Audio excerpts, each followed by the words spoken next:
Hello everybody, welcome back to my channel. Now for today's video I wanted to talk about what could possibly happen in terms of changes when the UK theme parks, or theme parks just in general I guess, begin to reopen after the coronavirus lockdown.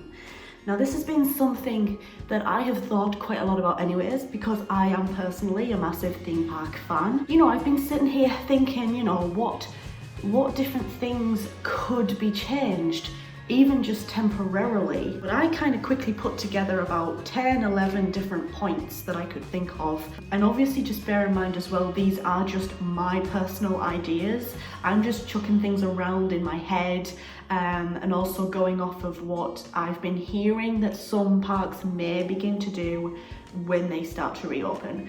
None of these at the moment are set in stone, this is what they're going to do. These are all just guesses at this point of possibilities of what they could do when they begin to reopen. So with all that being said, the first one I personally think is a very, very good idea to do is to reduce theme park capacity. I'm not exactly sure what capacity it would be reduced to. There's been a lot of talk. Theme parks are very, very busy, massive gathering. These are all massive public gathering spaces. So I definitely think that when the parks begin to reopen after the lockdown, I do think that they should all be reducing their capacity levels. Even if it's to even 75% capacity rather than 100. I definitely don't think that the theme park industry should be ramming everybody in the second they begin to reopen. I think that it should be a gradual thing. I think we could possibly get away with running our parks at like a 50% capacity or a 75% capacity and see, and these things can be adjusted. Either way, no matter how theme parks would reduce capacity, I do definitely think that the reduction of capacity in some way, shape or form is definitely needed when they begin to reopen. So the second point that I wrote down here is no handling of cash for any kind of purchase within the theme parks. So basically you would pay via, I know it's like contactless here in the United Kingdom. I know it's called something different in like every country. I think you would be using things more like, for example, Apple Pay, contactless, something so that the actual physical handover of cash does not happen. Because I think what we need to remember here is cash is already very, very dirty. Money is dirty, whereas contactless I think we could get away with, and Apple Pay as well, I think that could work. However, I do understand why this could be problematic for some guests, because not everybody can pay via Apple Pay, for example. Not everybody likes to use methods like contactless. Some people just like to work in cold hard cash and do transactions in cash. However, I do think that we definitely should be looking at temporarily perhaps not handling cash for any transactions across the theme parks. Who knows how they're going to handle it? They might not reopen everything straight away. It might just be like little droplets of openings.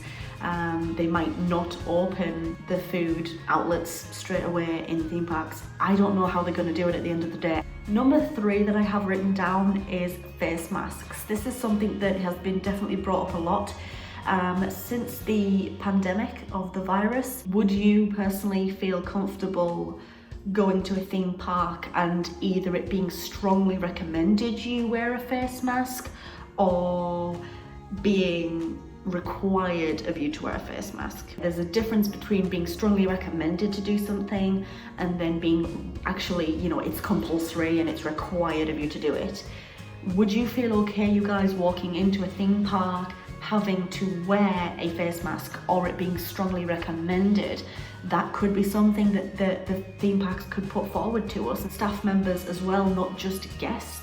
That could be something that we may well start to see when the parks reopen. Going further down our list now to the fourth thing that I wrote down. Staff wiping down / quickly cleaning seats or restraints after each ride. Now, of course, this would lengthen the queues quite considerably. However, if the park is running at a reduced capacity, this may not be as bad as what some people would, straight away automatically think. I think that definitely something needs to be done between each ride cycle. A coaster sets off, it goes around the cycle, it comes back into the station, and I definitely feel like the staff need to be doing something in terms of, a quick wipe down with antibacterial wipes or something, just to make sure that it is as clean as it can be to reduce any possible contamination and to reduce the amount of germs that could be picked up from the previous passengers. So I do feel like this could be something that we will see temporarily going in, just that extra step of just things being as clean as they possibly can be. Some of these rides as well are seeing thousands of people ride them every single day, getting in and out of those seats. So I definitely do feel like this could be a possibility that we will see when the parks begin to reopen after the lockdown. I do personally think that it would be a good thing. Yes, it would increase wait times a little bit, but you've got to think of it in terms of it's going to increase my wait time a little bit, but if the park is running at a reduced capacity, it might not have as much of an impact as what you think straight away that it's going to have. And on top of that, you would rather surely that things be sanitized and as clean as they can be. And if that means waiting a little bit more, I'm fine with that. Point number 5 that I have here that we could start seeing here is enforcing social distancing when in lines for attractions at theme parks. I feel like this is another no-brainer. I think that it's a definite that should be happening. At the minute, we do have a social distancing rule of 2 meters. I feel like when the parks begin to reopen, that is something that definitely needs to be implemented. Some of these wait times for rides are 1, 2, 3 hours. You can't really be in line like we were before for roller coasters, for attractions at theme parks. The 6th point that I have here on my list is staff members and maybe guests as well wearing gloves. I don't know how this would be implemented. However, I do think that it's a possibility that theme parks may strongly recommend you to wear gloves at some point, whether that be when you're riding the rides, so when you touch the restraints or something, there's no contamination, there's no germs passing over, or they're limiting the amount of germs that are passing over. I don't know how this would work.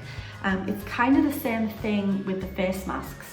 I think it's going to be very difficult to man. I'm not even sure if it's going to be really all that possible, but I do think that it's something that currently theme parks could possibly be considering right now.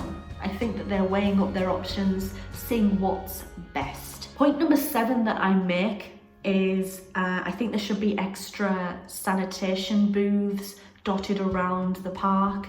So in these sanitation booths, you can wash your hands, and then there's hand sanitizer available for you to use as well. So I feel like they should maybe have these booths in place, these sanitizing booths, where you can, go and wash your hands, go and use some hand sanitizer. All the times bathrooms in theme parks aren't the most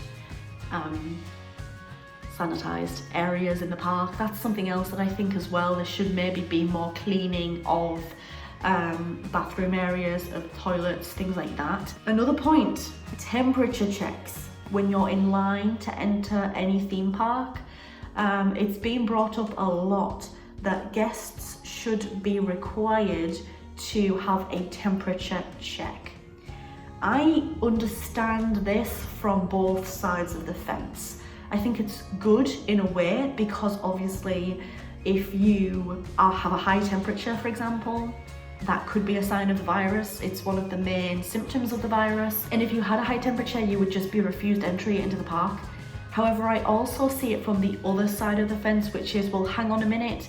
If you're on certain medications, certain health conditions that have nothing to do with the virus, can also have an impact on your body temperature. The menopause as well, that's another thing that messes with your body temperature quite dramatically. So I feel like if they're going to go off of temperature checks, I feel like a lot of people will end up being turned away that perhaps don't need to be turned away, but I understand completely why they are thinking of doing it. Because at the end of the day, it is one of the big symptoms of the virus. Another point that I have written down here, point number 9, I think this one is going to be a very expensive point to manage if this comes into fruition. Staff members required to do a rapid COVID-19 test before going back to work. I don't know if this would be on an everyday basis or a weekly basis. It's going to be very expensive, and I feel like it's going to be rather a pain to manage. But who knows?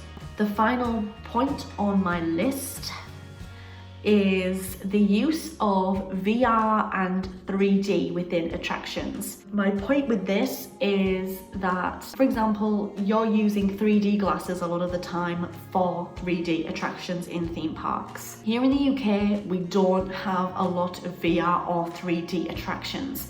However, I know that a lot of areas across the world, a lot of parks, do have a lot of these kinds of attractions. Quite possibly we could be seeing VR not running on attractions that support VR, and I also think that we could be seeing no 3D glasses being given out at 3D rides when parks reopen. I think a few things at the very least need to be changed for the theme park industry when they begin to reopen again after the lockdown. Have I missed anything on this list that you think the theme park industry would need to do? And this is also a very interesting question I feel like I need to ask. Would you be okay going back to a theme park if they didn't change anything? So if they reopened after the pandemic and they changed absolutely nothing in their procedures, would you be comfortable with that? Thank you so much for watching and making it to the end of this video. If you enjoyed, leave it a thumbs up. If you're new here, go ahead and click on that subscribe button. Thank you so much for watching once again, and I hope to see you in my next video.